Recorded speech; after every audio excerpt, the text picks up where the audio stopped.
Friday on Home and Family, actors Taylor Cole and Sean Christian from Hallmark Movies and Mysteries' Ruby Herring Mysteries, Silent Witness are joining us.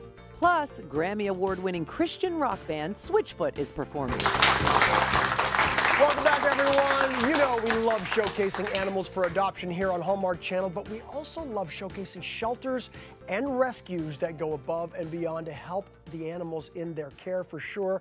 And here with more, and a reminder of today's adoptable animals is our pet rescue expert, Larissa. Welcome, Larissa. Thank you, thank you. Before we get into these great rescues and shelters, let's talk about today's adoptable. Yes, of course. We have two, as we do every day. And the first one was a kitty cat you may remember named Brutus. He was a brute. He is located at Saunders County Lost Pets, which is in Wahoo, Nebraska. He's 4 years old. He's a tabby, and you can see he might need to lose a couple pounds. His eyes, he does have an eye condition that he needs 1 drop every day. He doesn't produce tears. However, he can see, and he has so much love to give. And giving cats eye drops when it's once a day is really no big deal. And they're used to it and all that. He's sweet, he's cuddly, he loves toys. He loves little kids, which is great. And he would be best in a home that maybe has another cat that he can befriend and love on. And he just wants a lap to sit on, basically. So again, he is located in Wahoo, Nebraska.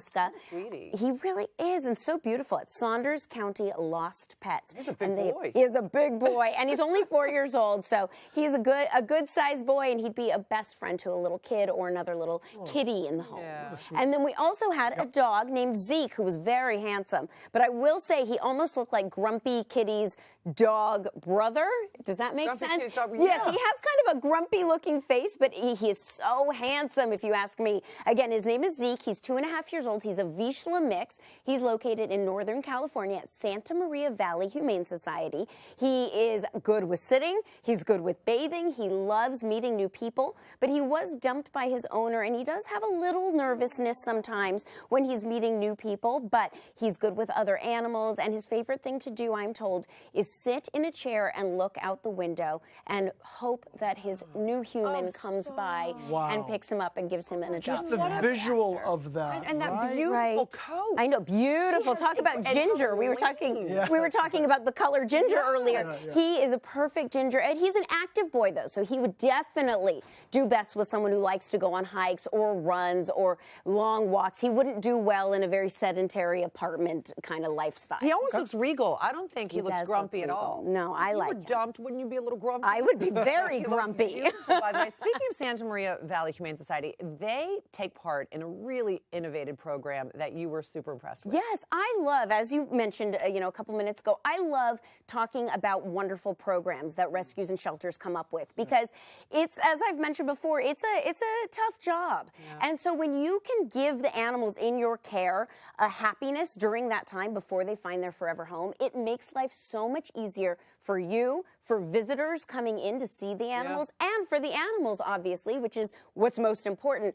And most shelters, don't have the staff or the time to really spend a ton of time with the animals in their care. But that's not Santa Maria Valley. They have a program called Open Paw, where everybody who enters becomes a trainer almost. Interesting. And let's meet Ailey, who we met earlier talking about Santa Maria Valley. She can tell us a little bit more about it and just how wonderful it's been for the animals. Absolutely. Hi, Ailey. Oh, there she is. Hey, Ailey. Thanks for joining us again. And there's Zeke again. Oh, man. Beautiful, He really Ailey. is. Yes. He really is. Yes. Now, we've been talking a little bit about the Open Paw program. Will you tell us a little bit more about that program and what it means for people coming and visiting you there?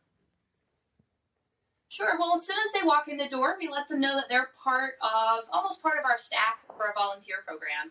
And they get a cat toy, or they get instructions on what to do with the dogs. And for the cats, basically, it's kind of a similar idea for both. We want them to meet like interact with 20 people a day, 5 of whom we hope are new, and that helps their socializing and their comfort level around new people.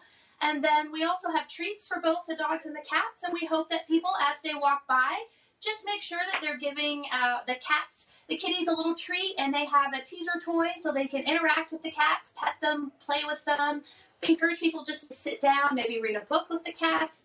And with the dogs, they all have buckets outside of their kennels, and we encourage them to throw the dogs some treats so that they learn that people walking by isn't as exciting or overstimulating as it can be, and it keeps our shelter quieter And it helps a lot of our dogs, just like Zeke, who may be a little shy or nervous, helps them be less worried about all the people and all the traffic that's coming by because they get used to those people giving them good stuff. And then when they're out in the yard with our volunteers or even just a visitor, we encourage them maybe to brush them or to play fetch with them, teach them some basic training, and just spend about 20 minutes out in that yard, just spending one-on-one time with that dog. Ailey, this is such a wonderful program. I hope other shelters take notice and they start following suit because what you're doing is really amazing. Have you noticed a change in the animals since you started the program? Absolutely. As you can probably hear, our shelter is actually really quiet. The dogs don't get as worked up about people walking by because most of them know they're going to get a treat because people are in, and our cats just seem a lot more social and friendly and outgoing, so they actually come out to greet people. I bet they're a lot happier. I would imagine they would be, yeah. I mean, there's a lot more interactions, which has got to make their day go by a lot better, a lot less boring. Exactly. Thank you, Ailey. Thank you so so for everything much. you all are doing. Yeah, it's pretty amazing. Bye. It's pretty amazing because a lot of shelters don't have anything like this, and the dogs deteriorate behind bars because they get used to not being around people, and so getting them used to when people walk by, it's a good thing. Right. And instead of going crazy and jumping and going nuts and barking, they actually kind of sit because they know they're going to get something good out of it. So it's helping with adoptions. It's helping create successful adoptions. Exactly. And I love it. As you said, I hope all rescues and shelters start following suit. too. Open paw Wonderful. program. Thank Easy. Thank you for telling us about Yeah. this. Of course. Wonderful, Thank Larissa. you, Larissa, for all that you do. Look forward to seeing the adopted animals that we showcase. Here we go.